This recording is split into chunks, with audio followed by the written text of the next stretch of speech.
რეალურად მიზანი პრევენციული დაკავების როგორც ჩანს არის განსხვავებული. კანონის ჩანაწერი თითქმის იდენტურია ბელარუსის სახელმწიფოში და ასევე რუსეთში. წელს უკვე მოქმედი რედაქცია ითვალისწინებს 5,000 ლარის ოდენობით დაჯარიმებას.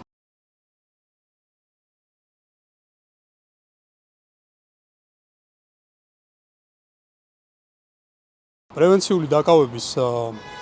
მიზანი ზოგადად არის გაურკვეველი უახლესი ცვლილებებით, რაც მიიღო პარლამენტმა.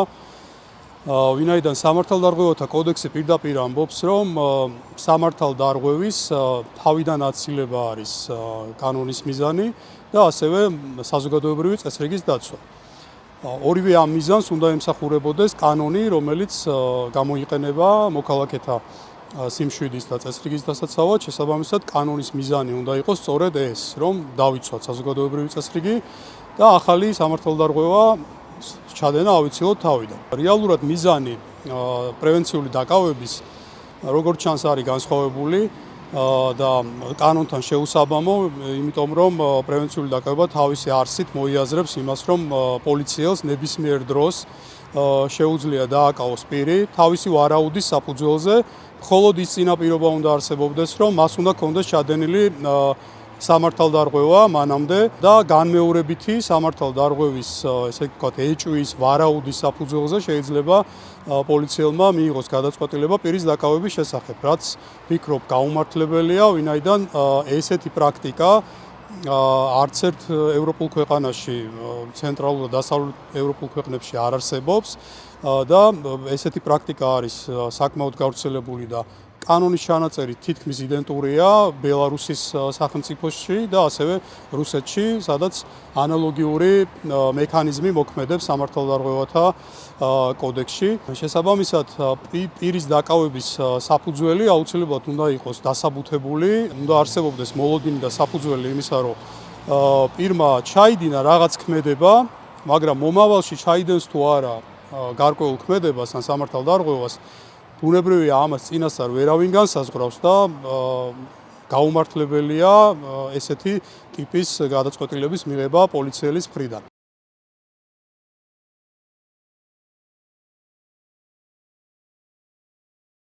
საქართველოს კონსტიტუციას ბუნებრივია ეწინააღმდეგება მსგავსი კანონი და კანონის მსგავსი ჩანაწერი, ვინაიდან კონსტიტუცია პირდაპირ განსაზღვრავს, რომ პირის დაკავების უფლება პოლიციას შეიძლება ჰქონდეს გარკვეული საფუძვლის არსებობისას. ანუ უნდა არსებობდეს საფუძველი იმისა, რომ პირის დაკავება მოხდეს და ეს საფუძველი ბუნებრივია არ გულისხმობს ვარაუდს ან ეჭვს. ამ საფუძველზე დაკავება ვერ იქნება გამართლებული. მხოლოდ და მხოლოდ ვარაუდის ან მომავალში პირმა შეიძლება თუ არა ჩაიდინოს გარკვეული სამართალდარღვევა და ასევე ბუნებრივია ეწინააღმდეგება საერთაშორისო აქტებს, ადამიანის უფლებათა ევროპულ კონვენციას, კერძოდ მეხუთე მუხლი არის გარანტირებული საქართველოსთვის, საქართველოს მოქალაქეებისთვის, ვინაიდან საქართველოს პარლამენტს აქვს რატიფიცირებული სწორედ ადამიანის უფლებათა დაცვის ევროპული კონვენცია და მეხუთე მუხლი განსაზღვრავს, რომ ადამიანის დაკავების დროს, პირის დაკავების დროს პოლიციელს უნდა ქონდეს საფუძველი იმისა, რომ დააკავოს პირი. ამდენად ყოველად დაუსაბუთებელია და საერთოდ წარმოუდგენელია თუ რას ემსახურება სამართლებრივ სახელმწიფოში, რას უნდა ემსახურებოდეს პირის დაკავება ვარაუდის საფუძველზე, ხო? ეს არის აბსოლუტურად გაუმართლებელი ჩანაწერი კანონში, რომელიც არ ემსახურება იმ ლეგიტიმურ მიზანს, რაც ადმინისტრაციულ სამართალდარღვევათა კოდექსით არის დადგენილი. ვინაიდან არ წყდება საზოგადოების აქტივობა, პროტესტი, ბუნებრივია ეს იყო საფუძველი და წინაპირობა იმისა, რომ ესეთი ჩანაწერი გამჩნდარიყო ადმინისტრაციულ სამართალდარღვევათა კოდექსში, რომელიც მანამდე არ არსებობდა და საერთოდ არავის აზრად არ მოუვიდოდა სამართლებრივ სახელმწიფოში ესეთი ჩანაწერის კანონში ჩაწერა, ხო, რომელიც საერთოდ არ შეესაბამება და ეწინააღმდეგება ასე როგორც კონსტიტუციას, ასევე ადამიანის უფლებათა ევროპულ კონვენციას და სხვა საერთაშორისო აქტებსაც. ანუ ცალსახა რისკი და მიზანი ამ კანონის და ცვლილების მიღებისა არის სწორედ საპროტესტო მუხტის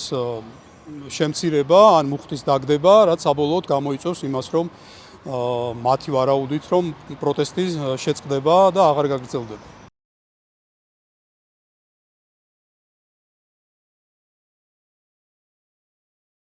რაც შეეხება ჯარიმების ოდენობის გაზრდას, რომელიც ასევე ცვლილებების პაკეტში შედიოდა და რომელიც დამტკიცებული იქნა პარლამენტის მიერ, ეს არის ცვლილება ჯარიმების ოდენობის გაზრდაზე, მაგალითისთვის მოვიხმოთ გზის გადაკეტვა, სავალი ნაწილის გადაკეტვა, როდესაც საზოგადოება არ არის იმ ოდენობის, რომ გადაკეტვისთვის იყოს, თქვათ, გამართლებული იყოს გზის სავალი ნაწილის გადაკეტვა, ჯარიმას ითვალისწინებდა 500 ლარის ოდენობით, გასულ წელს მოქმედი რედაქცია, ხოლო წელს უკვე მოქმედი რედაქცია ითვალისწინებს 5000 ლარის ოდენობით დაჯარიმებას იმ პირისა, რომელიც სავალ ნაწილს გადაკეტავს. და აქ ერთი დათქმა არის, როგორც უკვე ვთქვი, ანუ რაოდენობა უნდა იყოს მცირე პროტესტანტების, რომ ჩაითვალოს თქვათ ამ კანონის ამოქმედების ფორმალური წინაპირობა არსებობდეს, რომ შეუფარდონ პირს სამართალდარღვევა სწორედ ის ოდენობა, რომელიც პარლამენტმა დაამტკიცა. ხა რაც შეეხება ჯარიმის ოდენობას, 5000 ლარი არის აბსოლუტურად არაადეკვატური სანქცია, ეს არის სანქციის ერთ-ერთი სახე, ანუ სამართალდარღვევაში და მოგეხსენებათ, რომ 5000 ლარის ჯარიმა საქართველოში არსებული სოციალურ-ეკონომიკური პირობებიდან გამომდინარე არის რეალურად შეუსაბამო და არაადეკვატური, თუ გავითვალისწინებთ იმას, რომ ხელფასი, საშუალო ხელფასი დაახლოებით 1500 ლარის პარკლებში მერყეობს. ეს არის საშუალო ხელფასი სტატისტიკის ეროვნული მონაცემებით, ხოლო მინიმალური ხელფასი დადგენილი საერთოდ არ არის და ჩვენ როგორც ვიცით, საზოგადოების წევრები ვართ და ვიცით ყველამ, რომ მინიმალური ხელფასი შეიძლება იყოს თუნდაც 300 ლარი ან 400 ან 500 ლარი, რომელიც